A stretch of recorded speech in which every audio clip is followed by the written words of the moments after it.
Hello, everyone. Mike Mosquito with the Buzz Podcast, along with my co-host Maureen, Nylene. back with a wonderful, wonderful guest today, Miss Lee, an IP lawyer. How are things going? It's going. We're on the floor of HIMSS 2025. I know you have had to see a lot of tech, a lot of things that you could help Yes. while on this floor this week. What's piqued your interest with all these booths out here? What are you most interested in? I am personally most interested in the wearable technologies that are out there, the virtual reality, the augmented reality, that kind of stuff. Things are future seeking. Yeah, that's exciting. And I would also like it. That's all said and good. But I would imagine that every time we're introducing a new piece of technology or wearable, that's got to introduce some sort of a risk. So I would like to know now from your lawyer perspective, what does that look like? What does it look like? So if you are dealing generally with a startup and they generally have new tech, your contract is probably going to look like a mess. Okay. You may need to actually negotiate with them. You might have to rewrite a lot of the contract provisions. You might need to take the president of that company aside and say, hey, we need to meet a little bit more in the middle. It can't just simply be you guys, it has to be us too, because we're healthcare, right? The patient matters. Exactly. And that's everything that we're doing, right? If it doesn't benefit the patient, why are we doing this? Absolutely. Yeah. And so many other fields, so many other vendors actually that are not in the space, they do not understand that. Exactly. So, no, sorry, Mike, go ahead. I definitely would hope that these lawyers of these companies out here would understand. But I know for a fact, after coming from a healthcare institution, there's still hurdles to be made with internal lawyers of systems and lawyers of companies that want to say our tech is secure. But you have to validate that, right? Right. You definitely have to validate that. And so it's where you start. And this is a question that a lot of healthcare CISOs have asked me, right? Mm-hmm. Where you start is essentially where you can agree on. For example, if I'm dealing with a software vendor and they have the latest and greatest whiz-bang software, I'm like, well, you guys develop your software. You're proud of your intellectual property, right? And why do we have to indemnify you? We don't want that trouble. We're healthcare. We only have so much money. Right. So that's the tip. Yeah. Indemnification. Wow. So they're asking for indemnification to be removed. Yeah. Essentially indemnify us and defend and hold harmless so that they aren't on the hook for hardly anything. But we always like to fight against that, of course. Does anybody actually sign and agree to that? Unfortunately, a lot of people do. Interesting. They do it even without reading it. Well, I can tell you that I've gone through several personal apps that are on my phone, and I scroll through the terms and conditions, and I live a life in which I've never read any of those, and I click accept. I think I'm probably in that category then, aren't I? Well, maybe yes, maybe no. Here's the thing. In terms of those apps and the legal, what some people say legal mumbo jumbo, but it really isn't. Right. There are two schools of thought. One is either the contract and the privacy policy is accurate, or it's not. Okay. They're lying. Right. So you need to be very cognizant and make sure that any kind of mobile app you use doesn't really do things like absconds with their telephone contacts, with their text messages, with their life, with all the photos in your library, which maybe you might not want. Would you like access? We would like access to your photo library, and people click yes, right? On most of these apps, they ask you. Some people do. Right. Some people. I mean, I don't. Do you? I don't.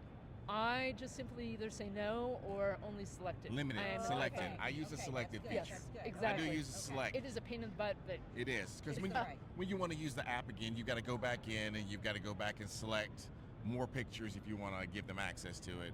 But it's not like you've given them unvetted, unchecked access till the end of time for your entire library. right, So that's the difference. That's the big Exactly. difference. exactly. You have to be constantly aware. That's it. And so with this technology landscape today, scams are amok in hospitals. People click, check, insert, but there's compliance training every year. You're a yes, nurse. absolutely. You're a yeah. former nurse. You've had to go through it. Now you're on the technology side. Yep. I am on the technical side. Yep. Every year we go through the compliance. That's right. We ran a podcast earlier last year, and it was around a cyber expert for the FBI, now turned professor. And he talks about people being the most critical fail point inside an organization. How do you feel about that? That is totally true. You know, one report that we recently published in the past week is the 2024 HIMSS Cybersecurity Report, HIMSS.org/cybersurvey. Totally free. There's no paywall. There's no junk like that. But the bottom line is that you have to keep in mind that whenever you receive anything like a social engineering message, I don't care if it's on your phone, like a smishing message, or maybe even an audio deepfake or a call or anything like that. The bottom line is the triggers for that are always the same. Mm-hmm. And unfortunately, though, a lot of hospitals are training only from a compliance perspective, right?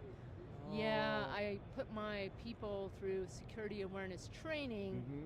but it's maybe 2 to 4 years out of date and only somewhat effective. Right. Why are we still right. doing that in the day and age of AI, right?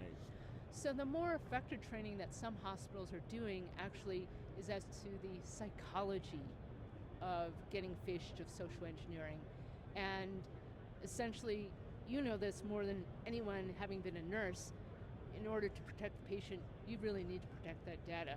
Absolutely. I mean, it definitely is game on in terms of anything related to your information, whether it's physically stored or technically stored, it always needs to be secure, right? Yeah, absolutely, absolutely. So when you're looking at that first line of defense with making sure that the employees that are working within the health system don't just say yes to everything. Right. And we know those programs are 2 to 4 years, potentially out of date.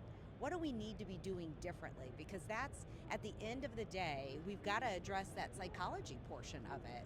Yes, so essentially the best things in life can be free, is Yeah. what I like to say. Security awareness training, you know, like I said, there's a psychology behind it. I did some research with the Department of Homeland Security. They have an analytic exchange program, and I volunteered as a private sector participant. And essentially we say, watch out for the hallmarks. And this is something like if you're a CISO or even at home, we oftentimes like to say in the security field, it's effective for your employees if they can take it home, keep their families safe, keep their kids safe too. That's wonderful. That's when people most listen. And the thing is it something that's too good to be true? You have an inheritance or something that's just really crazy? Is it someone that's creeping on you through social media that's trying to be your friend and you're like thinking, that's really weird, Yes. that's totally sus? Then Yes. you don't necessarily have to say yes or reply to everyone. Although I could say the one negative factor psychology-wise in terms of any of us in healthcare, and even the gentleman from the FBI whom you referenced, I mean, I'm an InfraGard volunteer. I'm on the board actually of InfraGard Northern Capital Region. And it's true, I think that we all agree that humans, unfortunately, are the weakest link because we make mistakes. We fall, unfortunately, to trickery. But sometimes people get enticed, whether it's by greed or by fear or, oh my goodness, it's the president of my hospital that's asked me to do something. Or maybe even wire out $10,000. And I don't want to get yelled at. Or maybe it's a director of the board. And unless we educate our board and our employees, we aren't anywhere. Do you get called into those situations where there's been a breach and the bad actor's internal? Yes, that unfortunately sometimes does happen. Wow. And since there was a major breach, Can you give us a name? Yeah. Yeah, we want the no, name. This is the I buzz. can't give you the name. Can you give us the initials? No, that's We'll just just details. We'll just take the details. The deets. We're the high level deets. Yeah. Yes. the deets I thought I had her. No, she's a lawyer. You are not getting her. This is the buzz. Yeah. You know we get them. I'm AV rated. I protect my licenses. Anyway, seriously now, like what you really need to do is ensure that you are psychologically, making sure that everyone is safe and secure, that there's a level of discernment, that you aren't getting tricked or anything like that. And that's essentially what we need to teach our employees and contractors, to make sure they're on the same page, to make sure they're less vulnerable to this psychology trickery, because it's all about deceit, right? none of us want to be had. I mean, those of us with older parents or other people that might be vulnerable, I mean, how many of them unfortunately fall prey to these scams? Right. Isn't that awful? Yeah, it is. And I think sometimes we almost have a sense of shame associated with a cyber event, as though, oh my gosh, that hospital down the road, they didn't do what they were supposed to do, or oh, can you believe that they didn't pay? And so that shame, again, back to that psychological aspect, I wonder how much it prevents us from being able to really share openly about what happened, so that way we don't become this gatekeeper of the information that everybody else really could benefit from. That's true. And let me tell you a little bit of legal dirt. Okay. All right, here we go. And that is this. So when I was in private practice, and no names or anything like that, Sure. but when I was in private practice, sometimes there can be employees that are hesitant to say, oh my goodness, I got phished, until their computer is running very slow and there's obviously malware on that machine. Who knows how long it's been running to siphon off data to those threat actors. And I remember participating personally in an exercise with the FBI. They had something called the Information Sharing Initiative. And what they found is one of the weak links within organizations, I mean, you guys had mentioned human factor being the weakest link. It's true. Because the hesitancy of people within organizations to report internally, if you don't have that culture going where people feel safe to report, they might think, oh my God, I'm going to lose my freaking job. Right. And they'll sit on it. Meanwhile, a lot of patient data might go Leaking out the door, and ransomware might happen, other bad things might happen where you just aren't able to do what you need to do with your systems because someone waited. So culture is so very, very important. Have people be comfortable with sharing information with their colleagues responsibly, and of course with your IT security team. Yes. Well, I think that as we move through this landscape of cyber growing, because it's not decreasing. No. I mean, they sleep while we're awake, and they're awake while we're asleep, and they're trying to figure out how to get in our back doors every step of the way. Oh yeah. And so resiliency is important, because it's not a matter of if, it's a matter of when. Yes. That's why you're here to help, because when it happens, we need to call our lawyer. We need to make sure our resiliency and support teams are online, right? Yes. And so a lot of hospitals, I preach this when I go to speak at either with their boards or in front of their executives, make sure your cyber resiliency plan is up to date. Oh yes. And Absolutely. keep it up to date, because Right. your insurance is going to ask you, when's the last time you updated your resiliency plan? And if it was 20 years ago, you're probably going to be in jeopardy.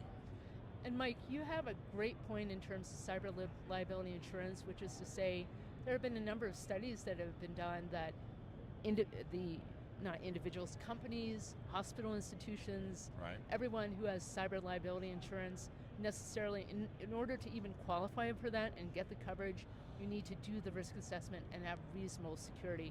I think there was a famous early cyber liability case that was litigated. The name escapes me, but I think the quote in the press was essentially, "We don't insure stupid." So there you To go. our listeners out there, I hope you understood this is a sitting and active lawyer. If you are working in a healthcare care institution, they don't insure stupid. Those are insurance companies out there. So ask the question, what do you insure? Yeah. Not stupid. Not stupid. Not stupid. Yes. Well, my biggest fear, honestly, at the end of the day, when you look at how insurance impacts just everything else, not specifically healthcare, but say you're looking at the recent disasters that you've had from hurricanes, tornadoes, the devastation, Oh yeah. and you're seeing how insurance companies now are upping their premiums, and it's been the same thing for cybersecurity. We've seen those premiums increase to the point that it's becoming very hard for health systems to insure themselves. My big fear is at the end of the day, with everything else, that cost eventually gets passed along to the consumer. And we already are living in a state where many people can't afford health insurance. Many people don't have health insurance. And so I think in my mind as a nurse, I always go back to that. What does this mean from the larger perspective? That's very true. I mean, cyber liability insurance nowadays is kind of a must-have. Why? Because in part, the lawyers push it. Right. If there's a breach or something like that, as you guys know, the first thing the lawyers whip out that contract and they look at the insurance provision and said, okay, how much? Right. But also to dish on a little bit more dirt, because we love doing that. We love love dish dirt. and dirt. And I love you guys. So in terms of that, basically the healthcare CISOs out there, they have to also be concerned, am I protected? Yes. Even if I do the right thing, if the board doesn't agree with me or something, or someone doesn't agree with what I'm doing, they need to make sure they're backed up. So to the healthcare CISOs and others that are listening, I have to say, make sure you talk with the company's internal counsel and say, how am I covered? Yes. Personally. Yes, and also speak to your personal insurance carrier and just say, is there anything that can be done? I'm not, of course, an insurance broker, nor am I offering any kind of insurance or actually legal advice. Yes. But I think it's very important nowadays to understand what the rules of engagement are and what kind of parameters are happening and what Yeah. kind of pitfalls, Yeah. unfortunately. Yeah. And there are going to be plenty of pitfalls. That's why I think we have experts like you on. We'd love to have you back on the buzz and do an update to Absolutely. this. I think this is one of the messages, especially on the floor. There's a lot of cyber on the floor this year. Yes. And I think that as we look across the landscape of growing technology and emerging technology, this is the undertone. Is it secure to use in a healthcare setting? That's right. And so we keep asking that question and keep checking on that question. I think we build better systems, more secure systems for better patient care and better outcomes. Yes. Ms. Lee, we'd like to thank you for joining the Buzz podcast here at HIMSS 2025 in Las Vegas. We look forward to seeing you again soon. Come back. Yes. All right. Mike Mosquito and Maureen Eileen here at HIMSS 2025. The Buzz podcast is on the scene with a wonderful lawyer, Ms. Lee. She spoke here at HIMSS this year, gave a great message. But again, you need to do your own checks and balances on cybersecurity. We want to make sure you're safe, and we want you to keep buzzing. Until next time. Don't forget to like and subscribe, and find us on thebuzzpodcast.net.